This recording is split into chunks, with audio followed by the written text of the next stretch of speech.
আজ আমি একটা ব্যাগের চেন লাগিয়ে দেখাবো। ব্যাগের চেন লাগানোটা খুবই সোজা। অনেকেই মেশিনে করে, তো মেশিনে তো আমি অনেকবারই করেছি, হয়তো শেয়ার করা হয়নি।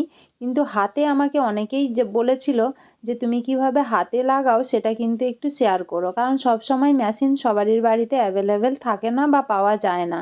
আমাদের অনেক সময় দরকার হয় যে নিজেরা একটু যদি লাগাতে পারি ব্যাগের মধ্যে চেন বা চেন কাপড়, তাহলে সুবিধা হয়। কাপড় লাগানোটা আমি আজকে শেয়ার করছি না, কারণ এই ব্যাগটা আমি মেলা থেকে নিয়েছিলাম। আর এটা দেখেই বোঝা যাচ্ছে যে মাঝখানে একটা ক্লিপ সিস্টেম রয়েছে। তো এতে করে কি হচ্ছে, ব্যাগটা যখন ইউজ করছি দু সাইড থেকে অনেকটা ফাঁকা হয়ে যাচ্ছে। তো ভাবলাম এর মধ্যে একটা চেন লাগানোর খুব দরকার আছে।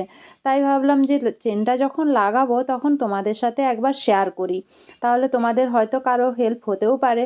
তো সেটা ভেবেই কিন্তু আমি এটা করলাম। আর বিশেষ করে আমাকে কিছু দিদি রিকোয়েস্ট করেছিল যে পায়েল তুমি কিভাবে হাতে চেন লাগাও সেটা একটু শেয়ার করবে, কারণ আমার যখন মেশিন ছিল না তখন কিন্তু আমি হাতেই লাগাতাম ব্যাগের মধ্যে চেন আর কাপড়।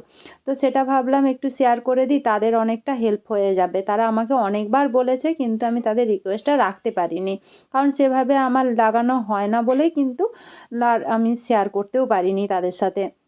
আর যখনই লাগিয়েছি বেশিরভাগই কিন্তু মেশিনেই করে নিয়েছি। তো ভাবলাম এটা হাতে যখন লাগাচ্ছি, এটা মেশিনে লাগানোটা একটু অসুবিধে ছিল, তাই ভাবলাম হাতেই করে নেবো। হাতে সেলাইটাও খুব ভালো হবে আর তাদের সাথে আমি শেয়ারও করতে পারবো। তো তোমরা সেলাইটা দেখে বুঝতে পারছো খুবই সোজা একটা সেলাই, যেটা দেখতেও সুন্দর হয় আর খুব সহজভাবেই কিন্তু হয়েও যায়। তো তোমরা দেখেই বুঝতে পারছো আমি একটা চেন নিয়ে নিয়েছি আর ব্যাগের মধ্যে কিভাবে আমি স্টিচটা করছি। এটা একদম সোজা, পুরো স্টিচটা করে সুতোটা এভাবে টেনে দিলেই কিন্তু সেটিং হয়ে যায়। আর দেখতেও কিন্তু খুব সুন্দর লাগে, সুতোটাও কিন্তু সেভাবে দেখা যায় না।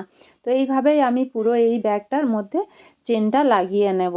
এই রকম চেন লাগানোর জন্য ব্যাগের মধ্যে কিন্তু এই রকম স্টিচ দিলে এই স্টিচটা সমস্ত জায়গাতেই দেওয়া যায়। যে কোনো ধরনের স্টিচ দেওয়ার জন্য কিন্তু এই স্টিচটা খুব হেল্প করবে। আমি জানি না তোমাদের কতটা বোঝাতে পারছি, তবে চেষ্টা করেছি খুব ভালোভাবে দেখানোর, যাতে সেলাইটা তোমরা দেখলে বুঝতে পারো বা নিজেরাও করতে পারো। তো দেখো আমার একটা সাইড কমপ্লিট হয়ে গেছে, দ্বিতীয় আমি আর একটা সাইড করছি। তো এই মেশিনে কিভাবে আমি করি সেটা তোমাদের সাথে আরেকবার না হয় আমি শেয়ার করব। এখন হাতেরটাই শেয়ার করলাম। আর যারা আমাকে বলেছিল, যেই সব দিদিরা আমাকে অনেকবার ধরেই বলেছিল, অনেক 2-3 মাস আগে এরকমও হয়েছে যে অনেক দিন হয়েও গেছে, অনেক দিন আগেই তারা আমাকে বলেছে যে কিভাবে লাগাও পায়েল তুমি একটা আমাদেরকে দেখিয়ে দিও। তো তো দেখানো সম্ভব হয়নি, আমি এটা করে তাদেরকে বলেছি যে আমি ভিডিওটা শেয়ার করে দেবো, তোমরা কিন্তু দেখে নিও। তো তোমরা দেখে খুব ভালোভাবে বুঝতে পারছো যে আমি কত সুন্দরভাবে পুরো ব্যাগটার মধ্যে কিন্তু লাগিয়ে নিলাম চেনটা।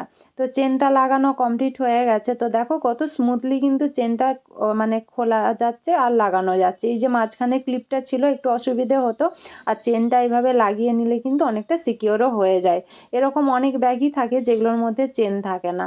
চেনটা লাগিয়ে নেওয়ার পরে এই যে শেষের দিকটাতে চেনটা যে খোলা ছিল সেটা কিন্তু আমি এইভাবে এন্ড করেছি।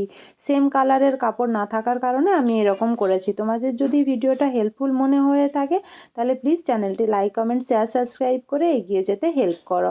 সবাই ভালো থেকো, সুস্থ থেকো। আর তোমরা কি এরকম সেলাইয়ের কাজ দেখতে চাও তাহলে কিন্তু আমায় একটু কমেন্ট করে জানিও। আমি তোমাদের কাছে হাতে সেলাই বা মেশিনের যে কোনো ধরনের সেলাই তোমাদের সাথে শেয়ার করব। তোমরা আমাকে কমেন্ট করলেই আমি কিন্তু শেয়ার করব তোমাদের সাথে সব রকম ভিডিও।